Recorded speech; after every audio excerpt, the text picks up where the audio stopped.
everyone মই আৰু এটা নতুন ভিডিঅ লৈ পেলাই আহিছে আপোনালোকৰ মাজলৈ আশা কৰো আপোনালোকে আগৰ ভিডিঅ কেইটা চাই ভাল পাইছে তো মই আজি এটা নতুন ৰেচিপি ট্ৰাই কৰিছিলো মানে কি হৈছে গাটো বহুতে বেয়া হয় চৰ্দি লাগিছে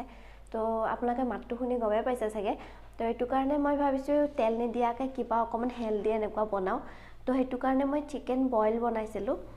এইটো খাবলৈ বহুতে টেস্টি হয় আৰু একদম ইজি হয় বনাবলৈ সো আপোনালোকে ঘৰত এনেকৈ ট্ৰাই কৰি চাব পাৰে আৰু কেতিয়াবা গা বেয়া থাকিলে আপোনালোকে এনেকৈ খাই ভাল পাব আৰু এনেও কেতিয়াবা খাব পাৰে সদায় মছলা খাই ভাল নালাগে তো এনেকুৱা আপোনালোকে ট্ৰাই কৰি চাব পাৰে আৰু যদি ঘৰত এনেকৈ ট্ৰাই কৰে মোক জনাবলৈ নাপাহৰিব আৰু মোৰ ভিডিঅ'বিলাক চাই থাকিব শ্বেয়াৰ কৰিব লাইক কৰিব কমেন্ট কৰিব আৰু ভিডিঅ'ৰ নটিফিকেশনবিলাক সবতকৈ আগতে পাবৰ কাৰণে আপোনালোকে সাবস্ক্ৰাইব কৰি ল'ব চেনেলটো তো এতিয়া আমি ভিডিঅ'টো আৰম্ভ কৰো মই আপোনালোকক দেখাই যাম কেনেকুৱাকৈ কি বনাইছো সো চিকেনৰ এই ৰেচিপিটোৰ কাৰণে মই প্ৰথমে চিকেনখিনি ভালদৰে ধুই লৈছো আৰু এতিয়া মই এইখিনি অকমান বইল কৰি লম লৈ পেলাই ফাৰ্ষ্ট পানীখিনি পেলাই দিম 5 মিনিট মান বইল কৰি লৈ পানীখিনি পেলাই দিম এয়া পানীটো গৰম হৈছে অকমান এতিয়া আমি ইয়াতে দি দিম ধনিয়া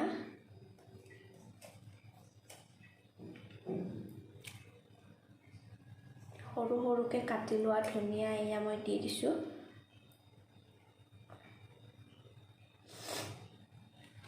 আৰু দি দিম মই পিয়াজো দি দিম একেলগে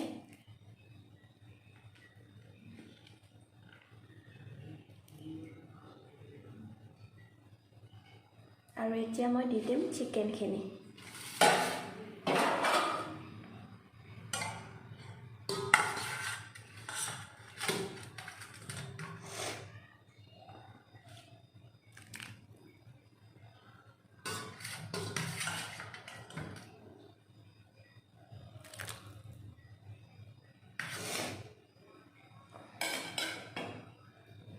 এইখিনি মই এতিয়া বনাম মিডিয়াম ফ্লেমত বনাম আৰু মই এতিয়া দি দিছো বিলাহী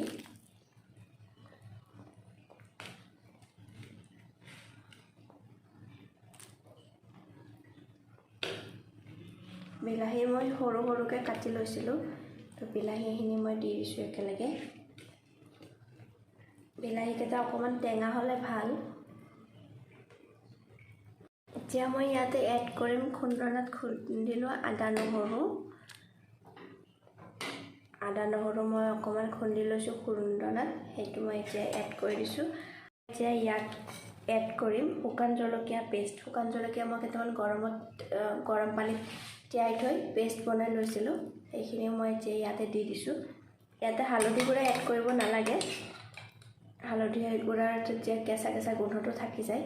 তো হেতু কাৰণে আমি হালধি গুড়া এড নকৰো শুকান জলকীয়াৰ এটোৱে কালাৰ আহি যাব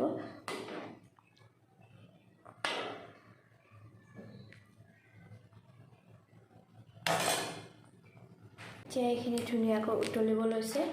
এতিয়া মই অকমান ব্লেক পেপাৰ ইয়াতে এড কৰি দিম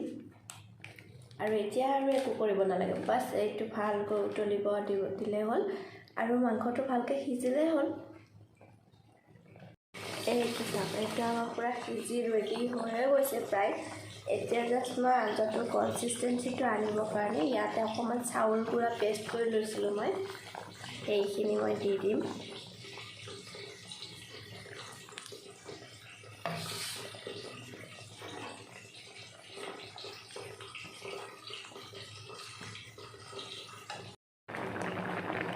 এয়া চাওক আঞ্জা একেবাৰে ৰেডি হৈ গৈছে আৰু চকিটো কিমান ধুনীয়া হৈছে এনেকৈ চৰ্দি লাগিলে খাবলৈ বিৰাতে ভাল হয় আৰু চৰ্দি একেবাৰে নোহোৱা হৈ যাব